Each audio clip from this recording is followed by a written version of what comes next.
নমস্কার বন্ধুরা, বাঙালির ঘরকন্যায় সকলকে স্বাগত। আজকে আমি তোমাদের সামনে নিয়ে এসেছি ভেটকি মাছের কাটলেট।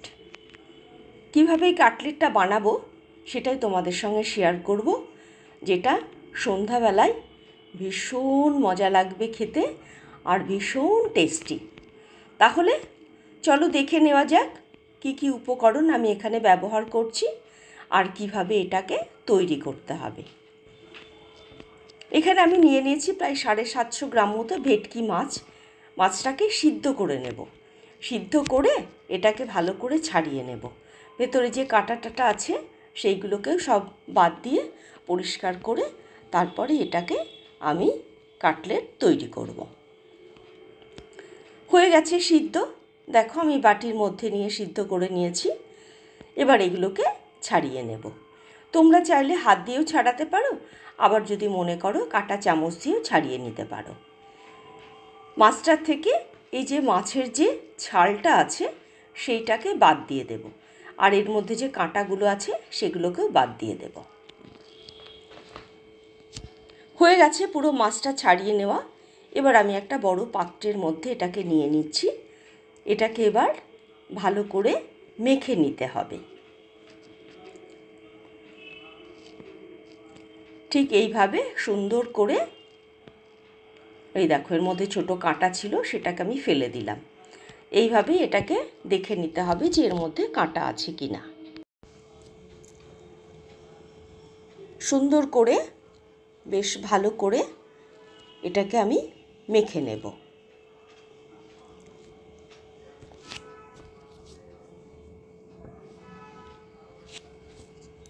হয়ে গেছে মেখে নেওয়া। এবার এর মধ্যে মিশিয়ে দেব রসুন বাটা, আদার গুঁড়ো, সবই আমি 1 চা চামচ করে দিচ্ছি। দিলাম শুকনো লঙ্কার গুঁড়ো,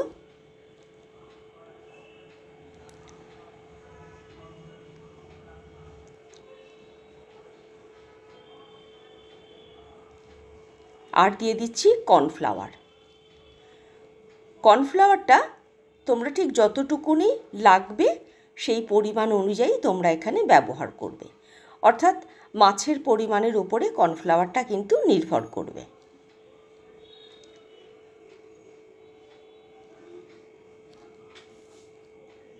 দিয়ে দিলাম স্বাদ অনুযায়ী লবণ।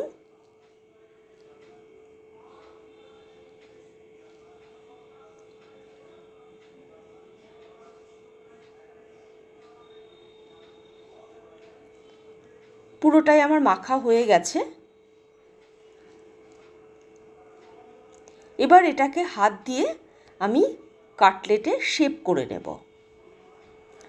তোমরা যার যেরকম ইচ্ছা, কেউ চৌকো করতে পারো, কেউ গোল করতে পারো, 3 কোনা করতে পারো, যার যেরকম ইচ্ছা সে সেইভাবে শেপটা দিয়ে নেবে।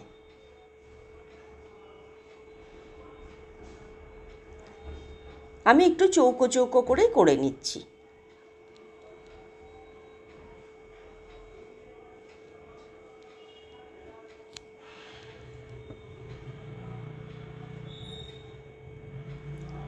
এইভাবে সবগুলোকে আমি হাতের তালুর ওপরে চাপ দিয়ে দিয়ে তৈরি করে নেব।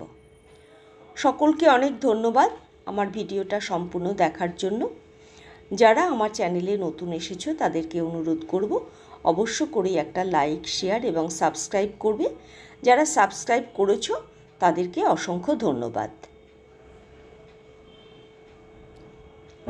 যারা ফেসবুক থেকে দেখছো তাদেরকে অনুরোধ করব তারা অবশ্য করেই আমার ফেসবুক পেজটাকে একটু লাইক করে দিও।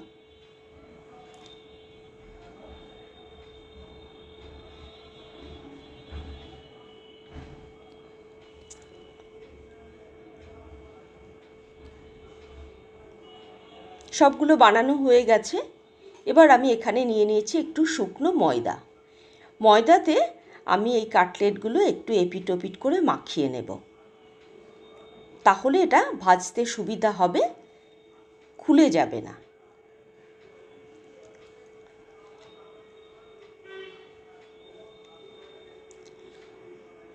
দোকান থেকে তো কাটলেট তোমরা কিনে খাও, দোকানে নানান রকমের তেল মেশানো থাকে, বহুদিনের পুরনো তেল। তার থেকে বাড়িতে তৈরি করে নেওয়াটাই মনে হয় সবথেকে ভালো।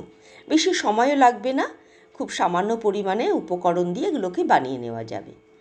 এবার আমি এখানে নিয়ে নিয়েছি বেশ কিছুটা পরিমাণে ময়দা। আমি একটা ব্যাটার তৈরি করব। দিয়ে দিলাম স্বাদ অনুযায়ী লবণ আর একটুখানি শুকনো লঙ্কার গুঁড়ো। এবার এটা জল দিয়ে আমি একটা ব্যাটার তৈরি করব। খেয়াল রাখতে হবে ব্যাটারটা যেন খুব বেশি মোটাও না হয়, আবার খুব বেশি পাতলাও না হয়। ঠিক সেইভাবে জলের পরিমাণটা ব্যবহার করে এটাকে তৈরি করে নিতে হবে।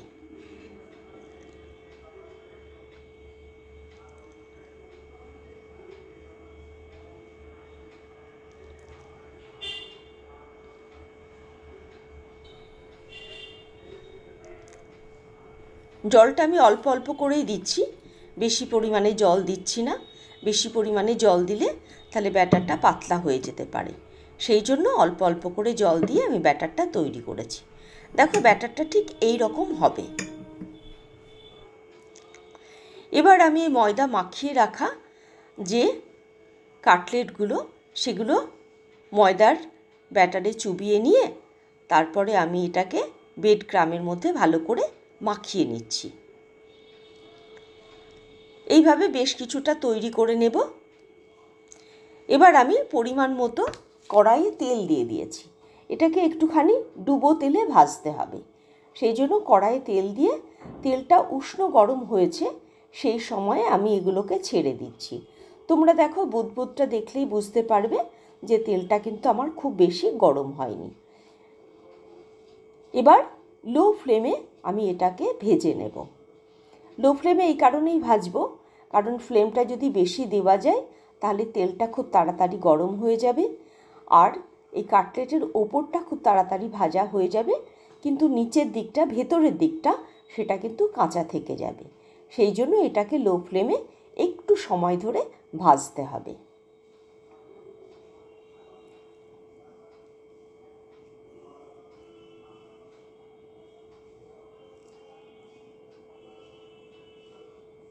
এক পিঠটা ভাজা হয়ে গেছে, আমি উল্টে দিয়েছিলাম। আবার দেখো আর এক পিঠটাও ভাজা হয়ে গেছে, আমি এবার তুলে নিচ্ছি। এইভাবেই উল্টে পাল্টে এটাকে ভেজে নিতে হবে।